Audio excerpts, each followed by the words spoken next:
আসসালামু আলাইকুম, কেমন আছেন সবাই? আজকের ব্লগটা ছিল ঈদের দিনে। ঈদ উপলক্ষে কি, কি রান্না করলাম, কি, কি আয়োজন করলাম, এছাড়া একজন গৃহিণীর কেমন কাটে ঈদের দিন সবকিছুই আজকে আপনাদের সাথে শেয়ার করব। আশা করি অনেক ভালো লাগবে। প্রথমেই সেমাই রান্না করে নেব। এইজন্য আগে থেকেই ২ লিটার দুধ জাল করে ঘন করে নিয়েছি। এখন সেমাই ভিজিয়ে দিচ্ছি। সেমাই মনির বাবার অনেক বেশি পছন্দের। এইজন্য সে যেমনটা পছন্দ করে ঐরকম করেই বানানোর চেষ্টা করছি। এই তো এখন সেমাইয়ের উপরে কাজু বাদাম ও কাঠবাদাম কুচি করে ছড়িয়ে দিলাম। আমার কাছে মনে হয় সেমাইয়ের উপরে বাদাম ছড়িয়ে দিলে অনেক বেশি ভালো লাগে সেমাইটা দেখতে।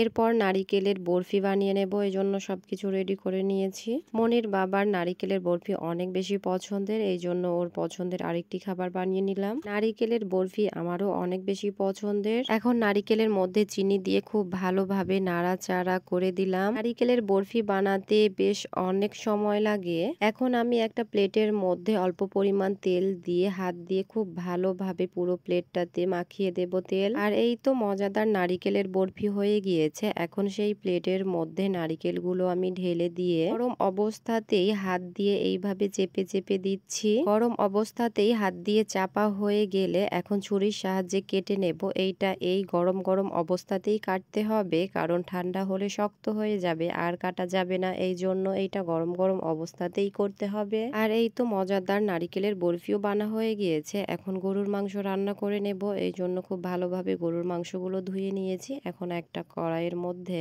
সব মাংসগুলো দিয়ে দিলাম। আর এই তো খুব ভালোভাবে গরুর মাংসগুলো আমার রান্না হয়ে গিয়েছে। এখন আমি চুলাটি বন্ধ করে দেব।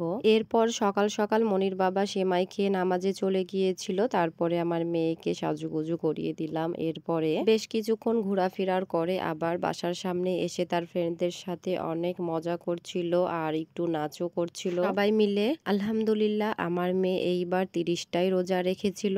সে মনে হচ্ছিল এই খুশিটা ধরে রাখতেই পারছিল না। আর দেখুন কি পরিমাণ সে আনন্দ করছে, খুশি হয়েছে।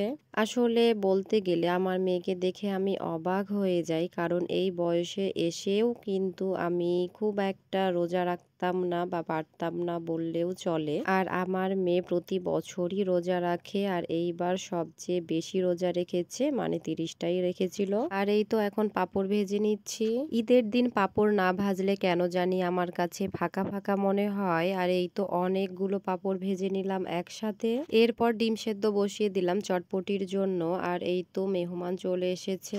ঈদের দিনে বলা যায় এইটা প্রথম মেহমান। আর এই তো আমি নাস্তা রেডি করে দিয়ে দিলাম খেতে। এরপরে আরো অনেক মেহমান এসেছিল, এই জন্য আবারও নাস্তা রেডি করে নিচ্ছি। আলহামদুলিল্লাহ, এইবার অনেক অনেক মেহমান এসেছে আর তাদের আপ্যায়ন করতে পেরে সত্যি অনেক ভালো লাগছে। আসলে ঈদের দিন মেহমান না আসলে বাসায় ভালোই লাগে না, ঈদ ঈদ মনেই হয় না। আর মেহমান আসলে তাদের সাথে গল্প করতে, তাদেরকে নাস্তা দিতে, তাদের সাথে কথা বলে অনেক বেশি ভালো লাগে। আসলে আমাদের গৃহিণীদের এইভাবেই সারা দিনটা কেটে যায়। বাচ্চা, সন্তান, মেহমান, থালাবাটি মাজা, নাস্তা বানানো, রান্না করা, এই নিয়েই আমাদের ঈদের দিন। আমার ক্ষেত্রেও আলাদা কিছুই হয়নি, সেম এইরকম ভাবেই ঈদের দিনটা কেটেছে। কিন্তু আমাদের গৃহিণীদের কোথায় সার্থকতা জানেন? আমার কাছে মনে হয় এই তো সারা দিন ধরে এত পরিশ্রম করার পরে এত রকমের নাস্তা আইটেম বানিয়ে যখন কারো মুখ থেকে প্রশংসা পায়, তখন সত্যি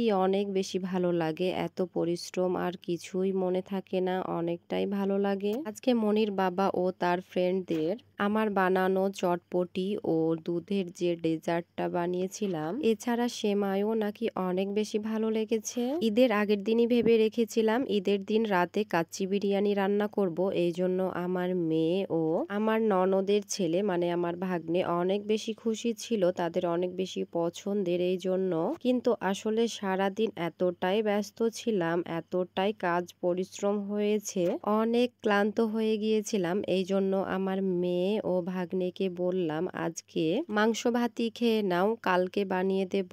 আর তারাও কথাটা বুঝলো। আর এই তো তার পরের দিন দুপুরে কাচ্চি বিরিয়ানি বানাতে শুরু করে দিয়েছি। কাচ্চি বিরিয়ানির সব প্রসেস কমপ্লিট হয়ে গিয়েছে। আর এই তো এখন আটা দিয়ে পুরোটাই ব্লক করে দিয়ে এখন ঢাকনা দিয়ে দিলাম।